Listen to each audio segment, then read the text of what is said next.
Welcome to my least controversial video. The pro-choice, pro-life debate is pretty heated here in America, even to the point where I probably can't use the A word this early on in the video, or else YouTube will get mad at me. But both sides can agree on one thing, that there is no cultural consensus. But is there an intellectual consensus? Do the big-brained elephants in academia all agree? Well, not really. In this video, we're going to be going over one pro-choice argument and one pro-life argument, both from well-accredited philosophers. Couple ground rules here though, because this video could get out of hand. Firstly, let's keep the comments respectful, obviously, but also narrowly on topic. Just address these arguments and the things within or implicated by them. This is not supposed to be a giant all-encompassing debate video. We're just going to look at these two arguments and analyze them. And remember, even though you may already align with one side, doesn't mean you have to be loyal to the argument from your side. You're able to critique an argument without critiquing the overall conclusion. It's just one road of many to get to the destination. Let's start with the pro-choice argument. This is coming from the philosopher Judith Jarvis Thomson in her work A Defense of Abortion. Thomson recognizes that a lot of the debate around abortion centers around the question of whether or not we can assign personhood to the fetus. And when we focus on this question, it gets really complex and we obsess over the definition of person. So Thomson takes another approach. Thomson's like, alright, let's actually assume that the fetus is a person. Now Thomson doesn't actually believe this, but she assumes it for the sake of the argument. I propose then that we grant that the fetus is a person from the moment of conception. How does the argument go from here? Something like this, I take it. Every person has a right to life, so the fetus has a right to life. Next is the interesting part. Thomson proposes a thought experiment known as the Unconscious Violinist. Let me paint the picture for you. Suppose you wake up in a room you don't recognize and find yourself hooked up to an unconscious violinist. All of a sudden, the Society of Music Lovers comes in and are like, hey, so this is a world-renowned violinist that you're connected to. Problem is, he's got a fatal kidney ailment which will kill him. However, medical records show that you and you alone have the perfect blood type to cure him. So you need to be attached to him like this for 9 months, and then he'll be all healed and good to go. But if you unplug yourself within those 9 months, he will die. Now our initial intuitive reaction might be, screw that, I was taken here against my will, why do I gotta be bedridden to this dude? Or maybe you're like, alright, it kinda sucks losing 9 months of my life, but life is precious, and we must protect it. Okay, but what about 9 years? Would you still be okay with this? I think at that point, we'd all be like, alright, I'm tapping out. But why is that? After all, don't we agree that every person has a right to life? Well, just because someone has a right to life, that doesn't further imply a right to compel someone to do something, does it? Compelling someone to do something against their will is slavery, isn't it? Thomson gives another example of her being in the hospital about to die, but she can be saved if Henry Fonda touches her forehead. Let's just hope it's not Henry Fonda's character from Once Upon a Time in the West. But if Henry Fonda is in California, and Thomson is dying in, let's say, New York,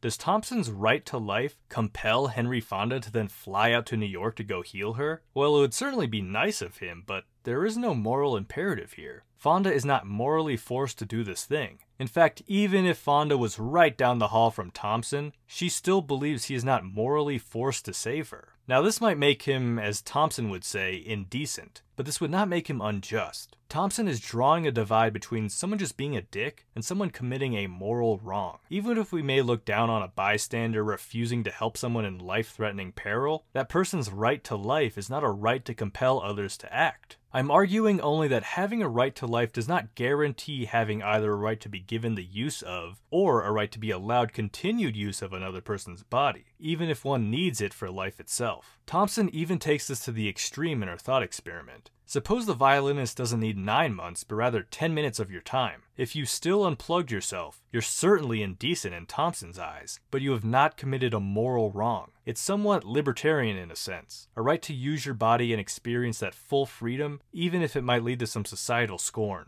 Now I'm going to remain neutral by giving one and only one critique for both the pro-choice and the pro-life argument. As for this argument, I think Thomson should have elaborated more on the distinction between letting someone die and actually killing them. With the violinist, for example, simply unplugging yourself and walking out the door is very different than taking out a box cutter and stabbing the guy. In the Henry Fonda example, sure you don't have a right to have him touch your forehead, but but don't you have a right not to have him shoot you a bunch of times with a revolver? It's a distinction between positive and negative rights. You don't have a freedom to use another person's body. But what about the freedom from another person killing you? This distinction is pretty important because I think an abortion is not just naturally letting the fetus die, like you don't do anything and oh, the baby's gone, but it's an actual action that causes the fetus to be no more. So that's the pro-choice argument. And obviously this is an extremely shortened summary of it, so I'd highly suggest reading these two essays yourself. They're short and yet contain so many twists and turns and different angles to look at things. So now let's get into the pro-life argument from philosopher Don Marquis in his essay Why Abortion is Immoral. Marquis, like Thomson, also forgoes the never-ending discussion of personhood, and instead tries to establish a common ground understanding, something we might all agree on. He asks, why is it wrong to kill another human being? Now your alarms might go off if you're on the pro-choice side. You might be thinking, a fetus isn't a human being and abortion isn't killing. But hold on. Marquis isn't talking about abortion with this question. He's talking about the killing between two fully developed human beings. Put another way, if Henry Fonda were to come back alive and kill you, why would that be wrong? Marquis goes over a number of explanations, all of which he finds unsatisfactory, but eventually arrives at this reason. Therefore, when I die, I am deprived of all of the value of my future. Inflicting this loss on me is ultimately what makes killing me wrong. This being the case, it would seem that what makes killing any human adult being prima facie seriously wrong is the loss of his or her future. Alright, so killing someone is wrong because it deprives that person of their future. More specifically, it deprives them of having a future like ours, a human future. So that excuses the killing of animals and plants. Now this seems reasonable enough. Granted, I don't think it's the only reason killing another person is wrong, but it is understandably at least one reason. Marquis gives a couple defenses as to why this is the right view, and I think the most persuasive of them is why we see the killing of younger people to be especially egregious, as opposed to the killing of adults, since you'd be taking away a much greater future like ours. Now if you agree that killing is wrong because it deprives someone of a future like ours, here's how Marquis ties this all up. Depriving someone of a future like ours is wrong.